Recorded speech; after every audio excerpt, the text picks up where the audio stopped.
Mateo capítulo 26.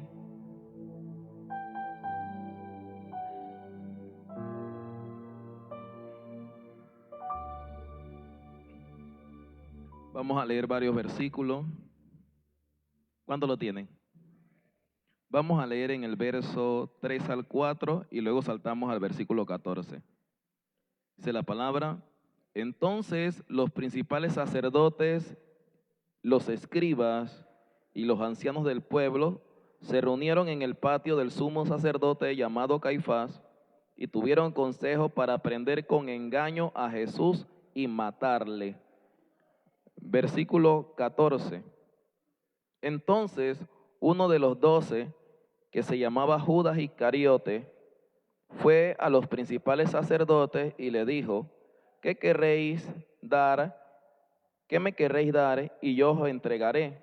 Y ellos le asignaron 30 piezas de plata, y desde entonces buscaba oportunidad para entregarle.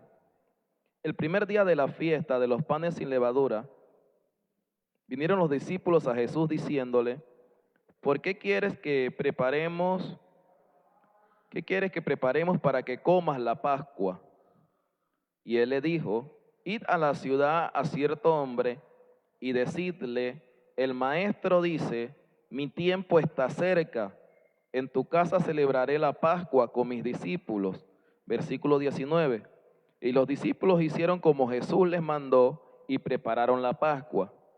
Y cuando llegó la noche, se sentó a la mesa con los 12, y mientras comían dijo: de cierto os digo que uno de vosotros me va a entregar.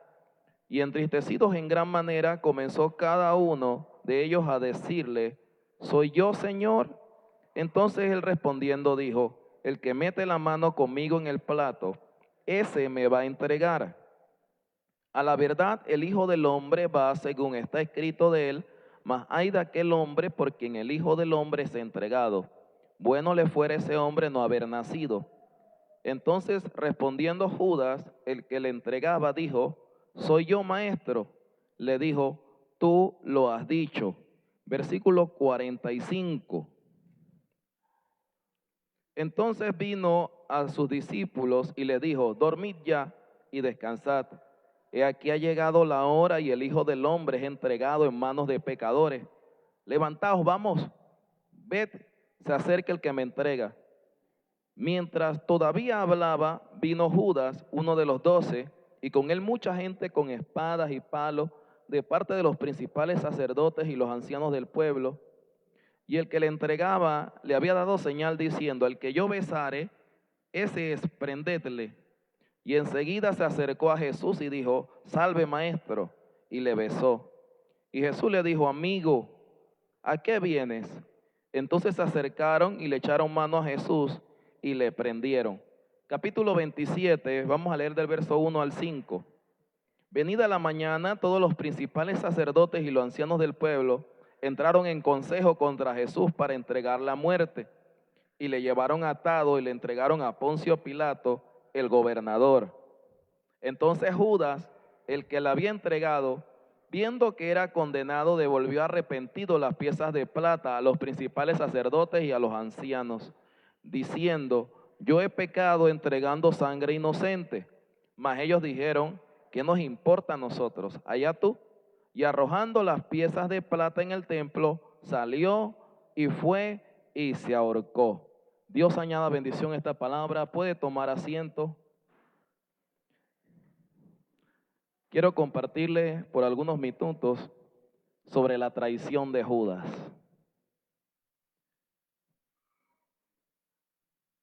Para mí, Judas no es una persona inferior a mí. Yo no soy superior a Judas. No me siento superior a Judas. No me siento superior a ninguno de ustedes que está aquí presente, ni el que nos mira a través de las redes sociales. Yo me siento superior al Edwin que llegó a Maranata en el 2006.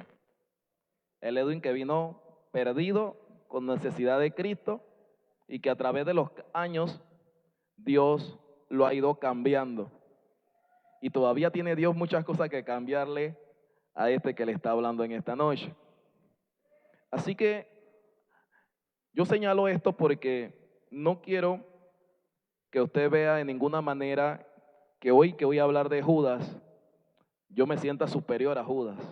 Y yo creo que la mayoría debiera de sentirse quizás en una forma similar, ya que la Biblia nos dice que el que piensa estar firme mire que no caiga. Así que todos pudiéramos estar en un momento dado en una condición en que pudiéramos negar a Jesús, en que pudiéramos fracasar. Cuando vemos la palabra del Señor sobre la vida de Judas o la historia de nuestro Señor Jesucristo con sus discípulos, nos permite ver ciertos aspectos que quiero recapitular brevemente. Y sobre eso, de que Judas tuvo la oportunidad de ser llamado por nuestro Señor Jesucristo como su discípulo. Qué gran privilegio en esa época que un maestro de la talla de Jesús en carne, Jesús hombre en la tierra, llamara a Judas entre los otros discípulos. Al pasar los días, el tiempo, luego entre los muchos discípulos que seguían a Jesús, Judas se convirtió en un apóstol. ¡Wow! Tremendo. Judas tuvo la oportunidad de ser enviado con otros apóstoles en grupo de 2 en 2 a llevar el evangelio a distintas ciudades. ¿Qué evangelio? El que sabían hasta el momento que Jesús le había enseñado. Quizás repetían los mismos mensajes de Jesús. Lo que habían recibido de Jesús, quizás aunque ellos no lo entendían completamente, pero veían los frutos de Jesús, ellos lo tomaban y lo repetían. Y todas las instrucciones que le daba Jesús que ellos hicieran en las ciudades, Judas las hacía. Judas llegó entre los apóstoles de igual manera a decir: Señor, aún los demonios se nos sujetan en tu nombre. En otras palabras, Judas le fue delegada autoridad de Dios y vio el poder de Dios en sus predicaciones. Vio el poder de Dios en el lugar donde Dios lo había enviado de 2 en 2. Además de esto, Judas tuvo la oportunidad de servir de tesorero. Era quien custodiaba todas las ofrendas, todo lo que entraba en el ministerio. Tenía la oportunidad de que el Señor le decía a Judas: ve a comprar el pan, ve a comprar la leche, ve a comprar los alimentos. Judas, esto, a lo otro. Judas, di si es necesario darle a los demás cierta cantidad de dinero. Judas tenía a cargo el dinero. Judas se convirtió en una persona de confianza. Ahora es bueno que conozcamos de que Dios sabía quién era Judas. Jesús sabía quién era Judas. Pero el trato que tuvo con Judas no fue un trato inferior al que tuvo con el resto de los apóstoles. No tuvo un trato en descrédito, no tuvo una enseñanza inferior para Judas de la que tuvo con el resto de los apóstoles y discípulos. En otras palabras, Judas recibió la misma enseñanza, recibió la misma palabra y seguramente, como otros apóstoles, no lo comprendió todo. Jesús sabía que durante ese tiempo habían cosas que ellos no iban a comprender, pero las que entendían eran necesarias para que ellos pudieran seguir creyendo, seguir caminando. Tomo esto para señalar de que quizás usted no entienda toda la Biblia, no conozca toda la palabra del Señor, pero la que hasta el momento le es revelada, si usted la toma, usted puede caminar bajo esa palabra. Y Dios quiere que nosotros aprendamos a creer en Él con lo que hemos recibido de Él hasta el momento. En toda situación, en todo momento. Con el tiempo yo he aprendido cosas de personas como Judas. Yo he aprendido de cosas buenas que me han pasado a mí o que le han pasado a otras personas. Y he aprendido también de cosas negativas que han pasado. Así que la vida de Judas tiene para aportarnos a nosotros. Porque si usted recapitula cuando usted conoció a Cristo, usted no sabía nada. Usted estaba como una persona tierna, no tenía mucho conocimiento de esto del Evangelio. Y al principio nunca fue fácil, todo lo que había que soltar, todo lo que había que dejar.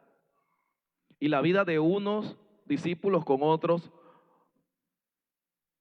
no se difiere mucho en la enseñanza, porque por lo general todos recibimos la enseñanza. El problema es en la capacidad que tenemos para aplicar la enseñanza, de responder a ella positivamente. Esto es lo que nos diferencia algunas veces los unos de los otros. Unos tomamos la palabra rema, la recibimos y decimos voy a vivir por esa palabra. Otros dicen, bueno, yo no voy a cambiar mi forma de pensar en este aspecto y mueren con su forma de pensar que tuvieron desde su crianza o de su adolescencia. Dicen, yo creo que esto es así, que esto es rojo. No me van a decir que eso es blanco, esto es rojo. Y hay gente que se queda con esa estructura y bueno, con el pasar del tiempo le van a suceder ciertas cosas porque no permite que su mentalidad o su fe se amolde a la palabra del Señor. Esto sucede. Esto no es algo oculto.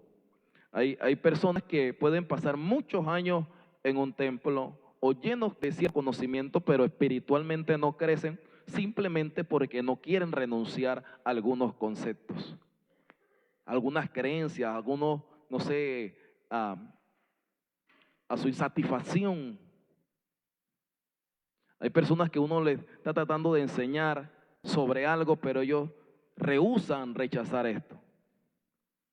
De la vida de Judas pueden haber muchas quizás divisiones, opiniones sobre qué llevó a Judas.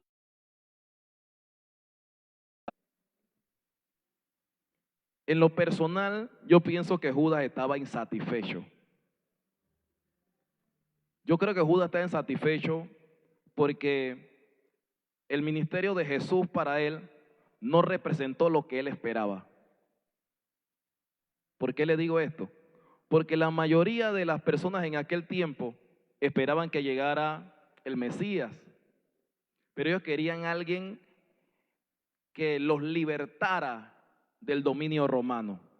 Ellos querían a alguien que viniera con fuerza, con espada, que reclutara gente, pero que se levantara contra el imperio romano.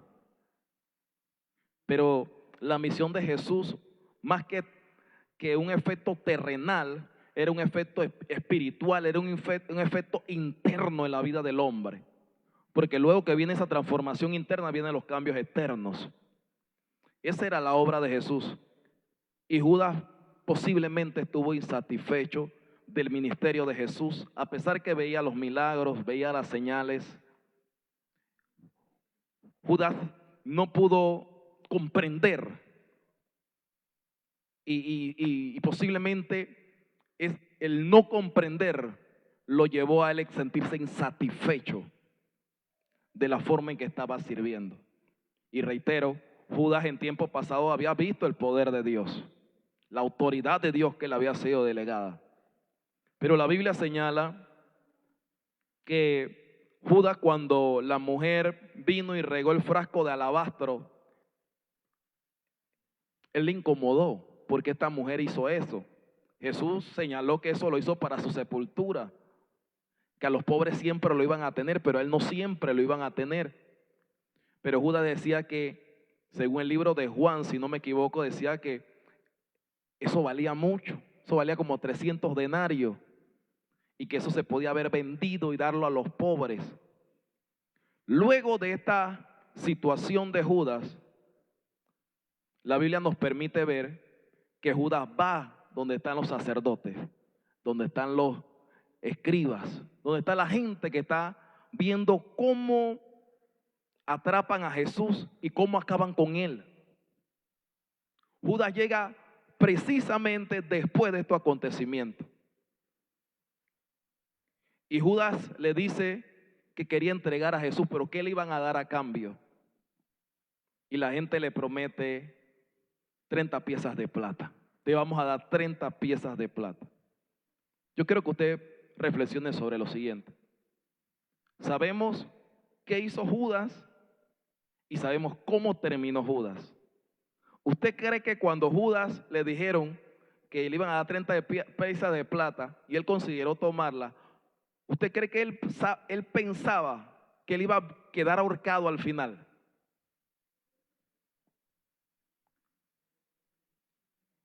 Una cosa que se permitió hacer lo llevó a morir posteriormente ahorcado.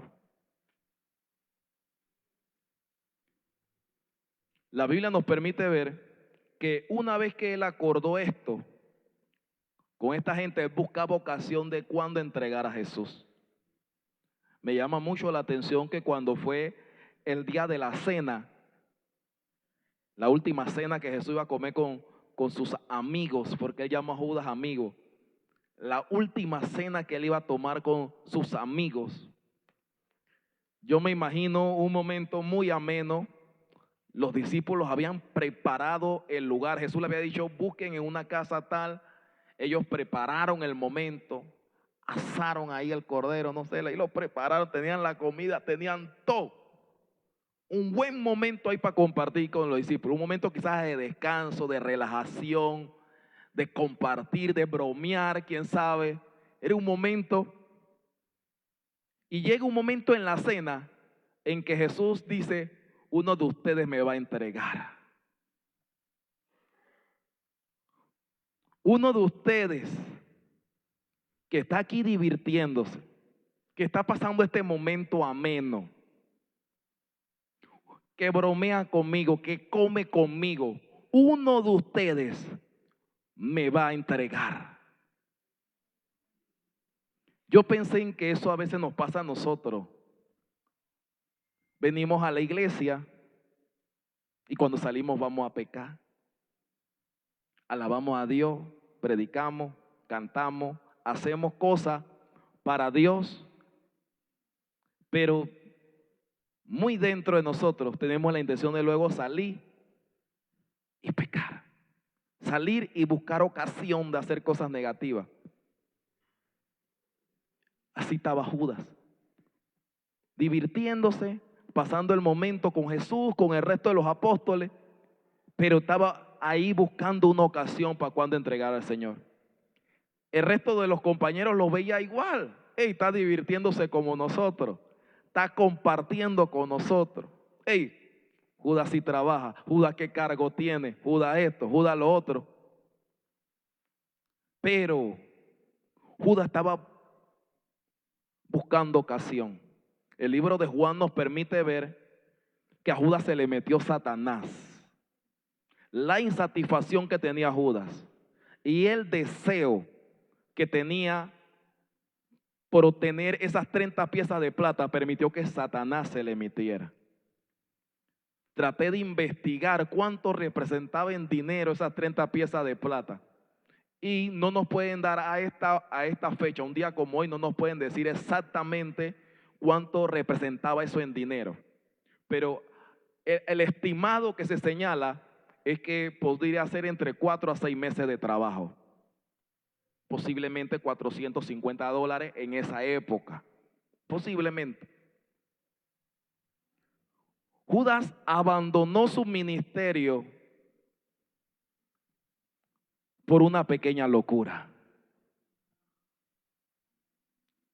Por algo que además le iba a durar una satisfacción de 4 o 6 meses. Por una cosa que no le iba a tener siempre. Y su vida espiritual y física fue arruinada a través de esto. La Biblia señala, entre otros libros que hablan esta misma escena, que los discípulos se preguntaron, Señor, ¿seré yo? Señor, ¿seré yo? ¿Seré yo?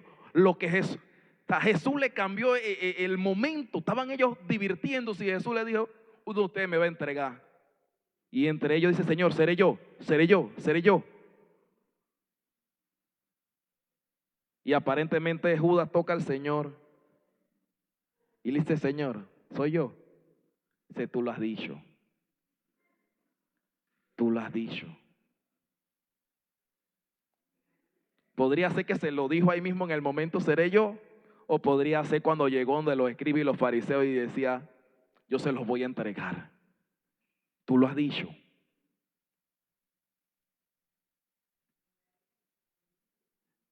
En una escena como eso yo veo aún el amor de Cristo.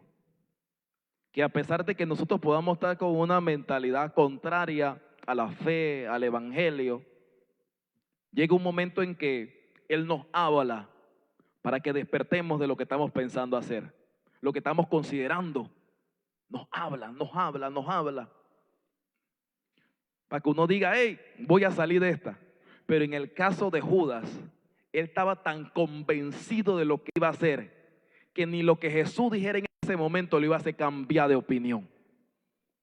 Estaba tan convencido de esa situación que ni Cristo lo iba a hacer cambiar de opinión. La Biblia muestra que Jesús le dijo, lo que vas a hacer, hazlo pronto. Hazlo pronto. Esa misma noche Jesús se fue con los discípulos a orar en el monte Getsemaní. Esa escena donde Jesús vio a los discípulos durmiendo en varias ocasiones. Y después le dice, los despierta y le dice, ya, despiértese. Ya viene el que me va a entregar. Y Judas había acordado con la gente que venía de parte de los principales sacerdotes que él iba a llegar al lugar donde Jesús por lo regular estaba. Vamos a llegar allá. Como es de noche, ustedes quizás no lo van a reconocer, pero esta es la señal. Yo voy y le voy a dar un beso.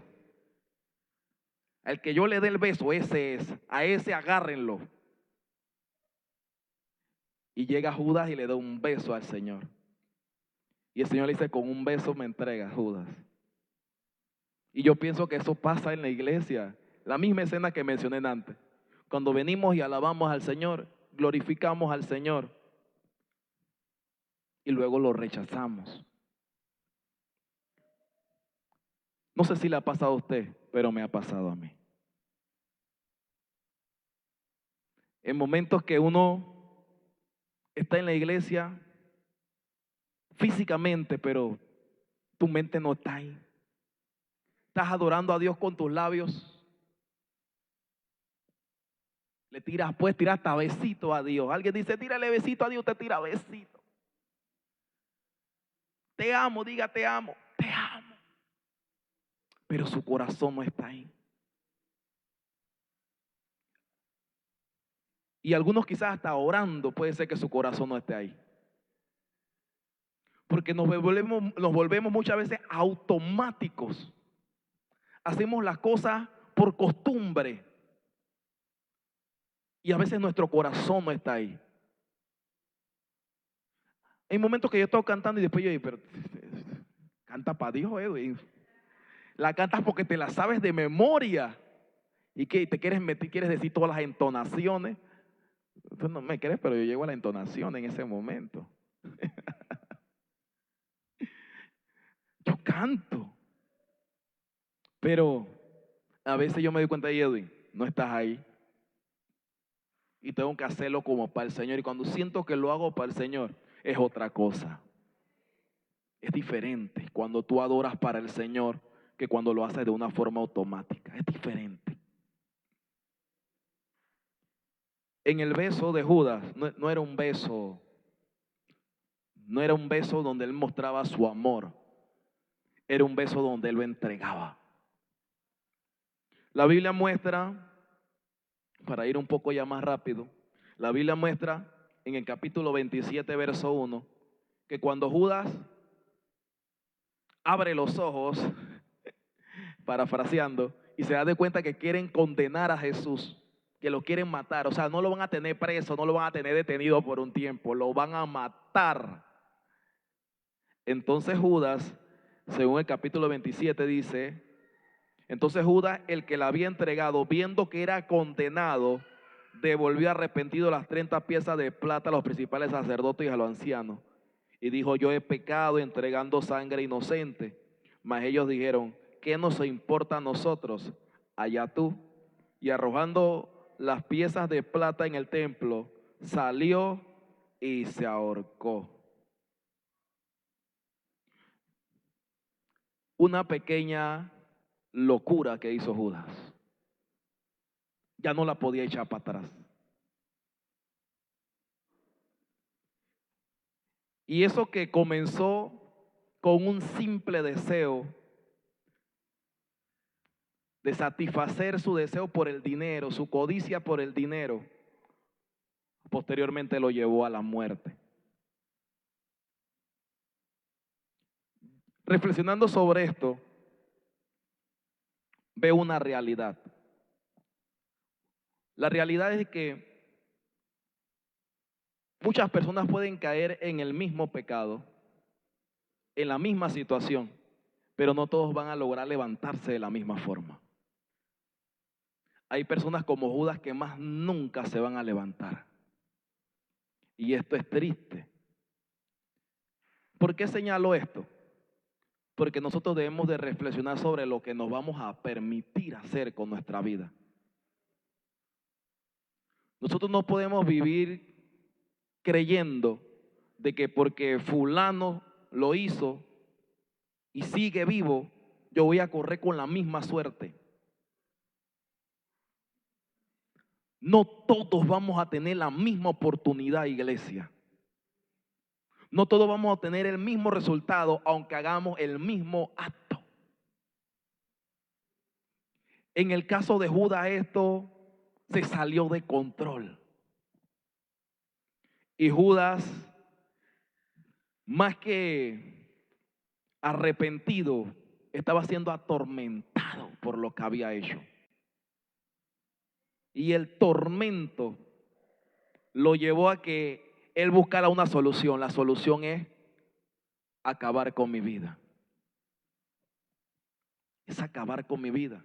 Otros dirán, la solución es autolastimarme. Por eso que hay gente que puede estar en la iglesia y se corta, se hacen cosas, se hacen heridas, se hacen distintas cosas, causándose dolor ellos mismos por el estilo de vida que llevan. Pero aunque te autolastimes, aunque te autodestruyas, no vas a tener ese alivio, esa paz, porque ese no es el método. El método correcto es volvernos a Cristo. Y si fallamos, reconocer que le fallamos, pedirle que nos perdone, y Él está dispuesto para restaurarnos. ¿Cuántos lo creen? En el caso de Judas, él no tuvo oportunidad de arrepentirse ya. No tuvo oportunidad de volver atrás.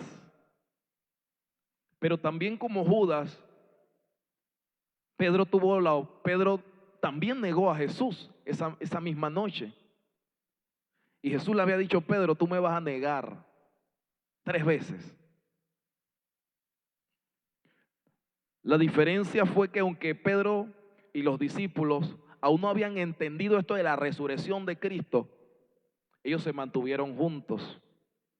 Se fueron a pescar, estaban compartiendo juntos, quizás decepcionados, pero juntos. No intentaron acabar con su vida. Estaban un poquito distantes de la gente que sabía que ellos eran de Jesús, pero ellos estaban distantes. Y hierro con hierro se aguza. Y la Biblia nos muestra que Cristo se le apareció a ellos. Y cuando Cristo se le apareció, ellos comieron con Él, compartieron con Él. Y en el caso de Pedro, el Señor le dijo: Pedro, ¿me amas? Se lo repitió 3 veces y él dijo: Señor, tú sabes que te amo. 3 veces te negué, pero hoy te digo que 3 veces te amo, tú lo sabes. Y Pedro tuvo la oportunidad de restaurarse, tuvo la oportunidad de luego convertirse en esa piedra que el Señor le había dicho: sobre esta piedra edificaré mi iglesia. La piedra es Cristo, pero Pedro fue el pilar para que la iglesia del Nuevo Testamento, la iglesia, iniciara el ministerio de Pedro. Tuvo un error, negó a Jesús, pero tuvo la oportunidad. Una oportunidad que por el tormento que tuvo Judas no pudo experimentar. Y ya había sido, ustedes saben, los que conocen más del Antiguo Testamento saben que ya había sido profetizado lo que iba a acontecer con esa persona que entregara a Jesús. Por eso que Jesús le decía, mejor es que no hubiera ni nacido. Entonces, amados hermanos, yo le comparto este mensaje el día de hoy para que reflexionemos.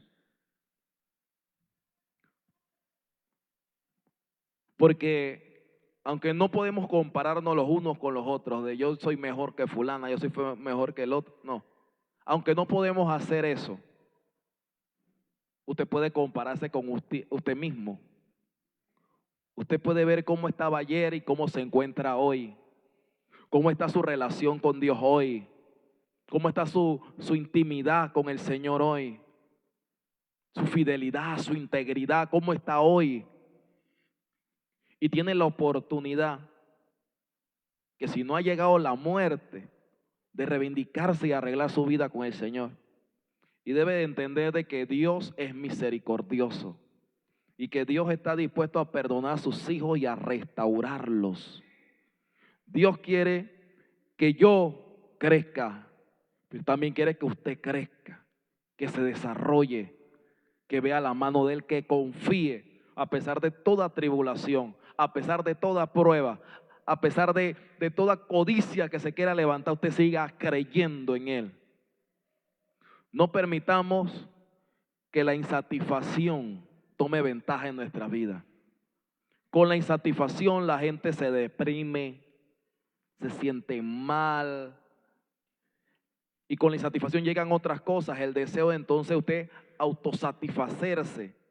El problema está que cuando buscas la forma de satisfacerte y no es de una forma bíblica, no es creyéndole a Dios, corres el riesgo de que tu vida ocurran cosas que tú ni siquiera has considerado.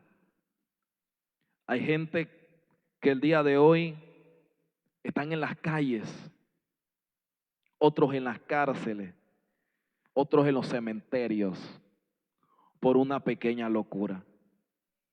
Por algo que se permitieron que no pensaban que iba a llevarlos a mal camino, o por lo menos a la muerte, o a estar inválidos, a estar en una condición terrible. Una decisión lo llevó a que todo se arruinara. Y aquí no es que tengamos que echarle la culpa de mi papá, de mi mamá, esto y lo otro, no. Ya que nosotros recibimos el Evangelio, nosotros tenemos que tratar de vivir conforme al Evangelio. Y Dios va a abrir las puertas que tenga que abrir y cerrar las que tenga que cerrar en la medida que nosotros confiamos en Él. Quizás en el pasado nos haya ido mal por las decisiones de otros, pero de hoy en adelante, cuando nosotros le creemos a Dios, lo que vamos a vivir es por causa de nuestra fe. Y Dios va a abrir puertas a causa de nuestra fe. Dios nos va a amparar, Dios va a estar su cobertura con nosotros porque nosotros estamos creyéndolo. Dios nos va a respaldar en todo tiempo porque estamos creyéndole. Yo quiero exhortarle que usted no pierda la fe en el Señor. Yo no quiero perder la fe en el Señor. Usted tampoco la pierda, amado hermano. Dice el libro de Eclesiastés capítulo 10 versículo 1 que las moscas muertas hacen heder el perfume del perfumista. Así una pequeña locura al que se hace reconocer como sabio o honorable. Una pequeña locura tiene a gente en el cementerio, tiene a gente perdida en la calle y tiene a gente también en la casa viviendo unas situaciones terribles. Confiemos en el Señor. Y si alguno de ustedes le ha fallado al Señor, abogado tenemos para con el Padre, a Jesucristo el justo. A Él podemos acercarnos. Él fue el que oró por Pedro. Él le dijo: Pedro, el diablo me los ha pedido para zarandear como a trigo, pero yo he orado para que tu fe no te falte. Hay alguien intercediendo en los cielos para que nuestra fe no nos falte. Hay alguien intercediendo y diciendo: todavía creo en Edwin, todavía creo en la hermana, todavía creo en el hermano. Ellos todavía se pueden levantar, todavía hay oportunidad. Y Dios nos ama, iglesia. Acompáñenme sobre sus pies. Gloria a Dios.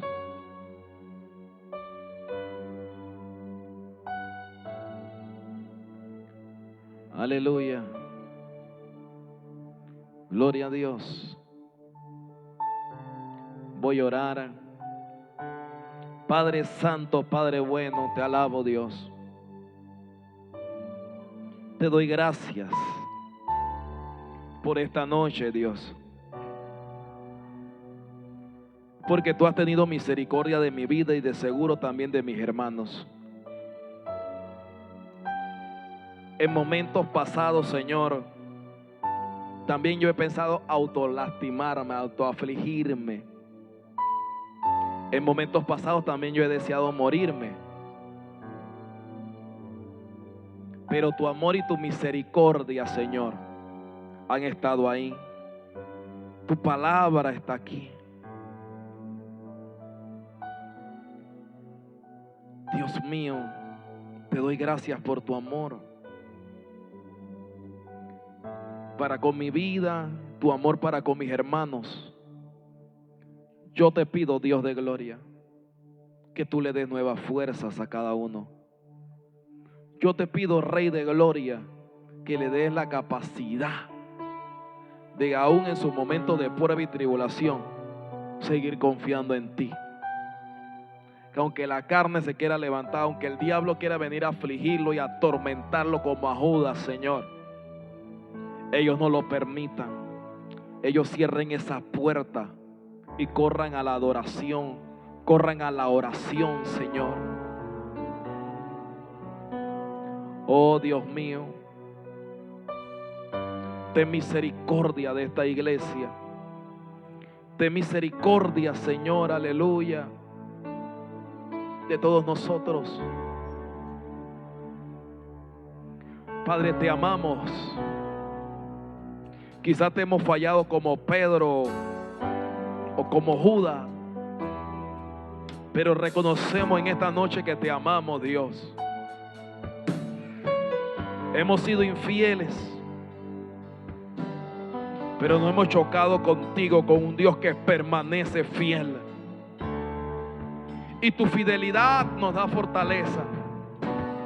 Tu fidelidad nos da esperanza.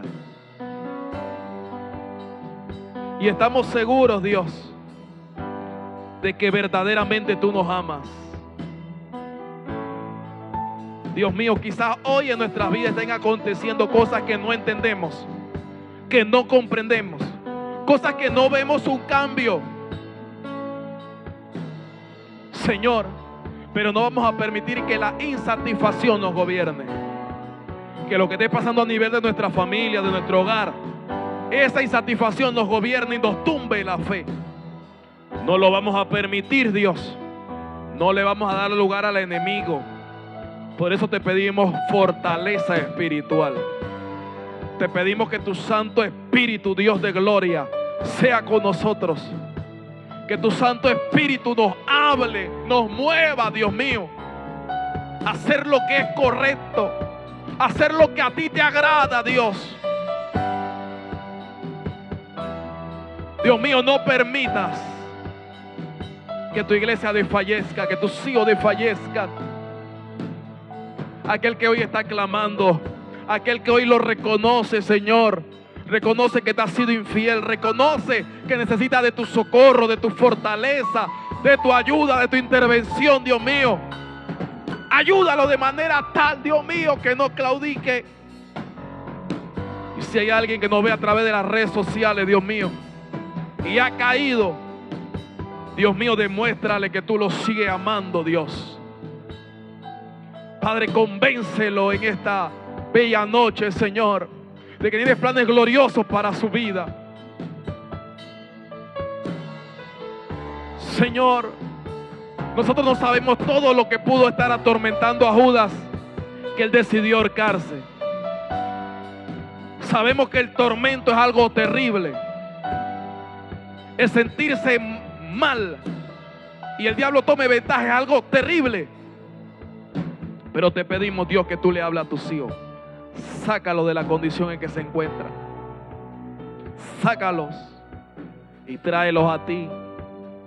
Pues yo estoy seguro que tú los amas, Dios. Aunque el diablo y su razonamiento carnal le quiera decir lo contrario, yo sé que tú los amas. Yo te pido que lo levantes, Dios. Yo te pido que lo levantes. Y te pido que le des la capacidad a mis hermanos y a mí, que si nos encontramos con algún hermano que ha caído, que ha fallado, Dios mío, podamos tener una palabra de aliento para ellos. Podamos, Señor, aportar a la fe de ellos. Aportar. Hablarle que lo quieres levantar, que lo quieres restaurar, que tú no esperas que tengan el final de Judas. Te pedimos, Dios de gloria, que le muestres tu amor una vez más. Te doy gracias, Señor. Amén y amén.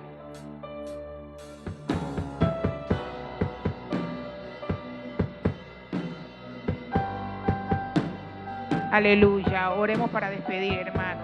Santo eres. Gracias, mi Dios poderoso, por esta palabra. Gracias, mi Dios amado, por lo que seguirás haciendo cada día en nuestras vidas. Nos despedimos de este lugar, mas no de tu presencia, Dios amado. Que tus ángeles acampen alrededor de nosotros y nos lleven con bien a nuestros hogares, Dios, aleluya. Y que esa paz que solo tú puedes dar, aleluya, que está en nosotros, permanezca. Gracias, mi Dios, aleluya. Gracias, Rey amado, aleluya. Amén y amén. Estamos despedidos.